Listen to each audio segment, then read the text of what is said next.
लूटने का काम किया था, इस अंग्रेजों को एक संदेश देने का काम किया था कि अब भारत के नौजवान, भारत के लोग अंग्रेजों की जुल्म और जाति किसी कीमत पर बर्दाश्त करने वाले नहीं है। आज हमने तुम्हारी अंग्रेजों की ट्रेन लूट करके ये संदेश देता हूँ कि आने वाले समय में जब तक भारत से अंग्रेजों को हम लोग भगा नहीं देंगे तब तक हम लोग खुली हवा में सांस नहीं लेंगे।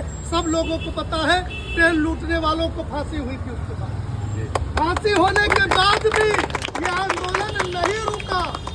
उसके बाद भी नौजवान निरंतर बलिदान देते रहे भारत के लिए, भारत को आजाद कराने के लिए।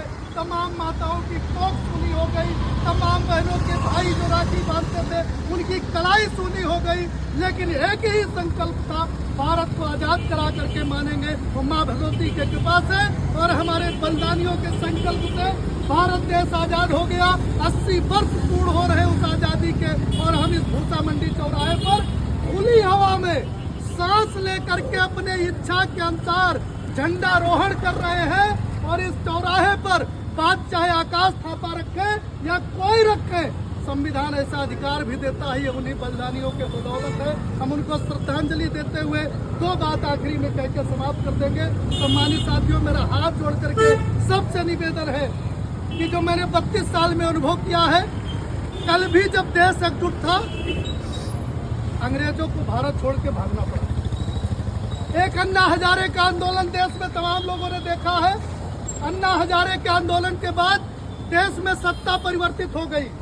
अगर आपने देखा हो, उस आंदोलन के बाद वर्तमान में कांग्रेस की सरकार थी, अन्ना हजारे का जब आंदोलन चल रहा था, और देश में प्रत्येक नागरिक तिरंगा झंडा लेकर के इस लखनऊ की सड़कों पर गांव कस्बे तक तिरंगा लेकर के निकल पड़ा, और सत्ता स्वतः परिवर्तित हो गई।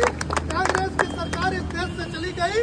वो अन्ना हजारे का आंदोलन था, क्योंकि नौजवान स्वयं तिरंगा लेकर सड़कों पर निकल चुका था। एक आंदोलन अभी आपने फिर देखा है, कुछ दिन पहले आपने देखा है। ठीक है कि आंदोलन की शुरुआत बहुत अच्छी हुई थी, लेकिन कुछ तथाकथित लोगों ने, क्योंकि विभीषण भी हर जगह होते, आप चौराहे पर खड़े हो गए तो कोई ये सलाह नहीं देगा जल भराव की बात करिए, ये मौके पर है। कोई ये सलाह नहीं देगा कि यहाँ पर नाली और सीवर की व्यवस्था नहीं है, नाली और सीवर की बात करिए। कोई ये सलाह नहीं देगा चित्ता खेड़ा में जल भराव की समस्या है, सीवर की समस्या 5 साल से बरकरार है, सीवर की बात करिए। और कोई ये सलाह नहीं देगा, तमाम गरीब लोग यहाँ व्यापार और कारोबार करते हैं, हम सभी लोग उनकी बात करें कि आज़ादी के 80 बरस हो गए, उनको भी परमानेंट और पक्की दुकानें मिल जाए, जिससे वो आज़ादी में अपना व्यापार और कारोबार अच्छे तरीके से कर सके। जो सड़कों पर ठेला लगा करके अपना जीवन यापन और अपना परिवार पालने का काम करते हैं, उनको भी कहीं व्यापार कारोबार करने की आज़ादी मिले। ये सलाह कम लोग देंगे, ये सलाह जरूर दे सकता है कोई विभीषण इसी बीच में।